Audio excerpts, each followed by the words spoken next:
Hi, everyone. Today I am going to be discussing the disturbing person that Dan Schneider really is and why he had such a foot like ish.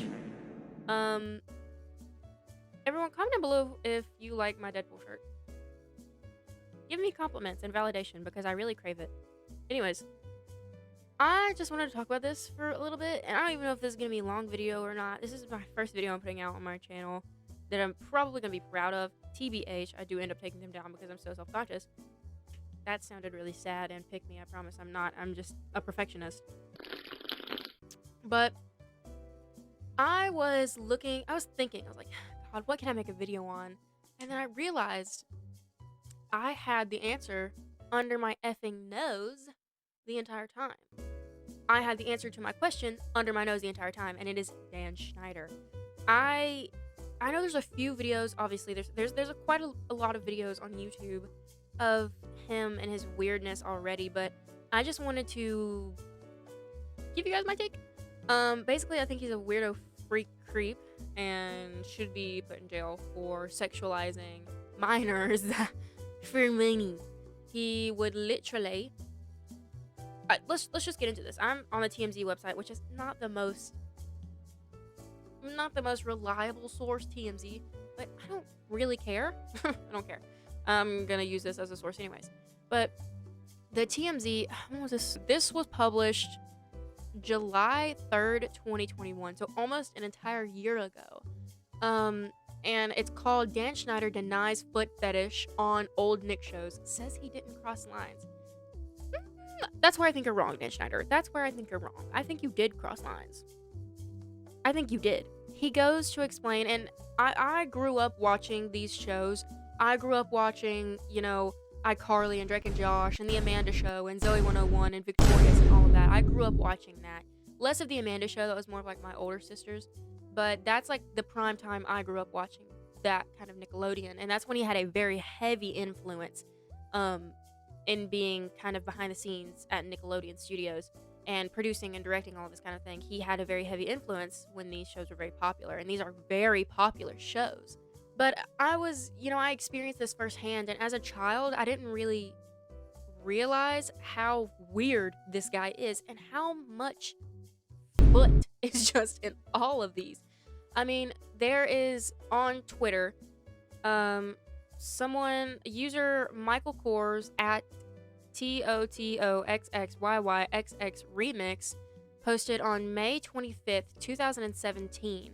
That there is a conspiracy theory that Dan Schneider is Jamie Lynn Spears' baby daddy.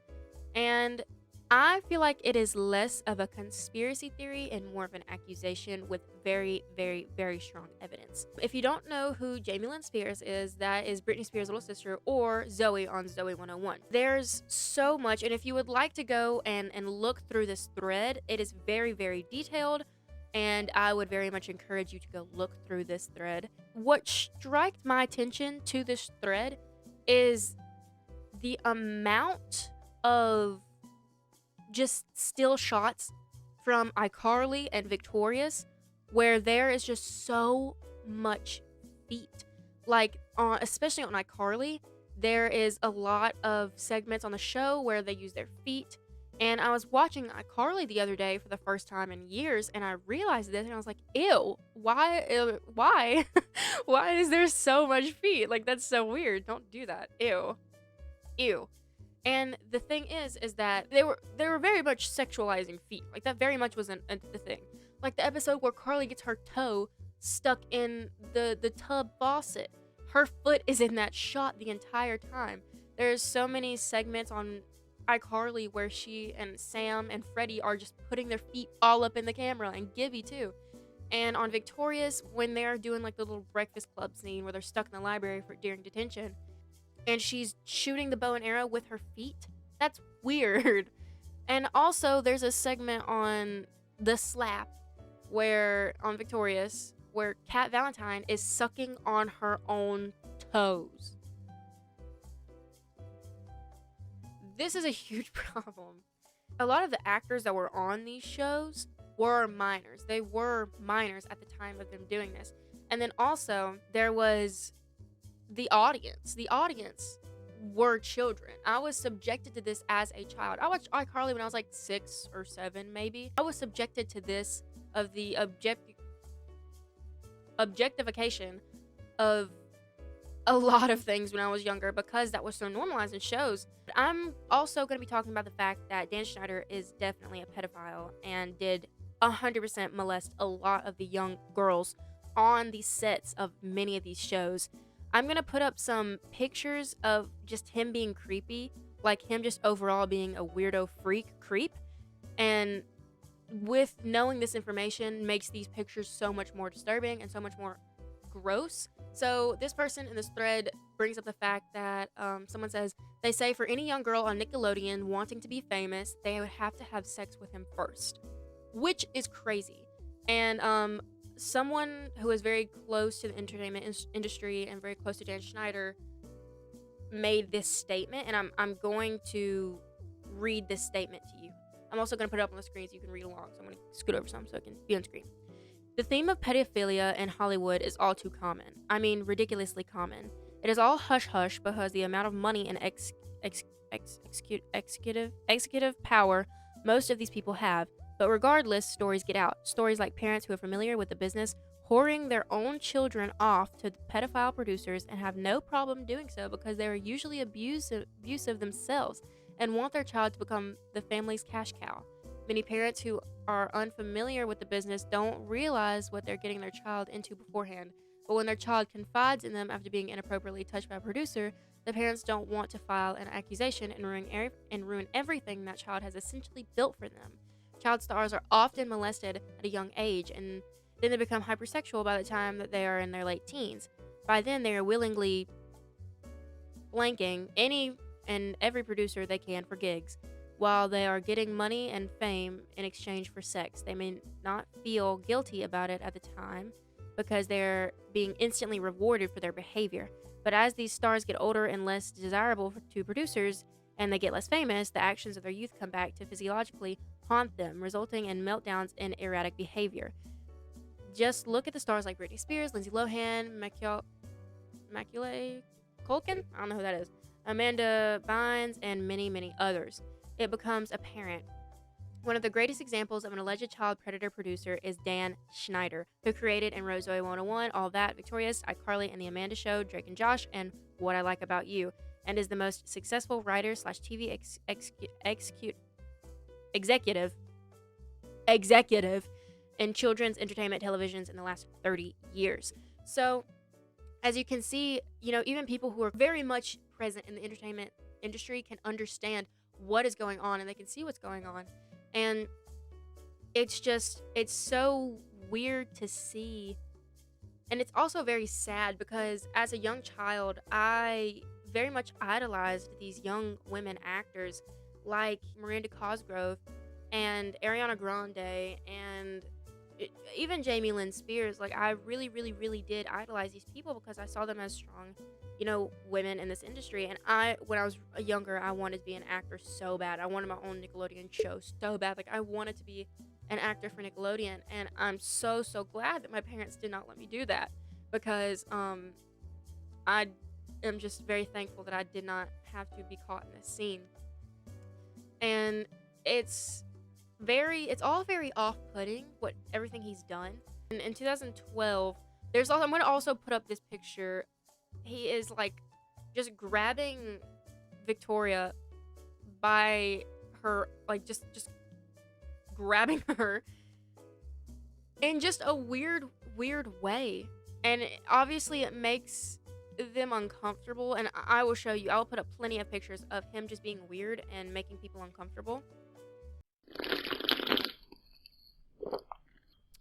Dan Schneider, the ex-king of Nickelodeon programming, thank God he is no longer in that scene anymore, has addressed the long-held theory he's into feet and channeled that on his shows. Something he says isn't true.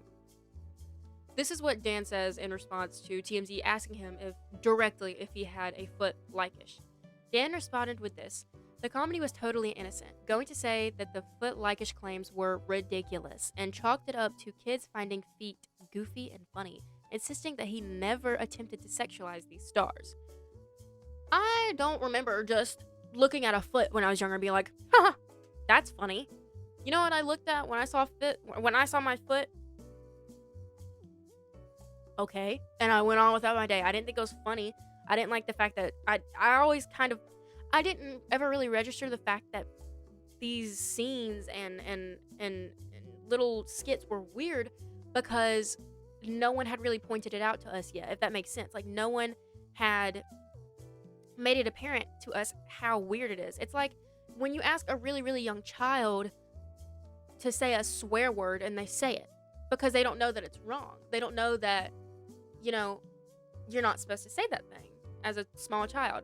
So I didn't know that was weird when I was young. But as I grew up and as I realized so many people sexualize feet, I realized, hey, that's really weird and you shouldn't do that. And that's really strange. I'm going to read the last 2 paragraphs in this TMZ article. I'm going to read these to you. However, NYT reports an in-house investigation into Dan's workplace practices got underway around that time. This after claims the verbal abuse of his ex-staffers. Apparently, the review found merit to some of those close claims, which made him seem high-strung and difficult. What the HR didn't find any credence in allegations of sexual misconduct. Something else had been speculated about Schneider, especially amid the height of the #MeToo and his coincidental departure around the same time when the allegations were flying like crazy. Dan had to say about alleged inappropriate relationships with the kids back then, I couldn't, and I wouldn't have the long-term friendships and continued loyalty from so many reputable people if I'd mistreated actors of any age, especially minors. And to that, I say, you're full of shit. I think you're wrong, and I think Dan Schneider is a weird guy. Obviously, he is very manipulative. There was a lot of sexual misconduct, and that is even apparent in pictures and videos, and even in the shows that he produced and put out. It is very obvious that there was some weird, like-ish feet something going on there. And with the amount of people coming out and the amount of actors coming out and stating that, you know, Dan was a weird guy on the sets of these things, and also people who were just around that and saying there were so many actors and so many, you know, people who were around those sets and those shows at the time of being filled who were paid off to keep quiet about the things that Dan Schneider has done. And if that doesn't spark a question in your mind, then it definitely should, and you should very much reevaluate how you think of people. Yeah, that's today's. This is gonna be a rather short video, and I would rather have gone into more detail, but this was kind of off the spur of a moment thing, and I just was really fired up about this, and I wanted to talk about it and give my opinion. And I just wanted to say that Dan Schneider is a weird guy, and if you are going to try to audition to, you know, be in a movie or something, or if you're an actor, an aspiring actor, please be careful, because there are weird people out here, and do not let people take advantage of you, because you are worth more than you think. I promise you, you're worth way more than you think, and you're worth way more than anyone could put a price on. And so, yeah. Be safe, and I'll see you the next one.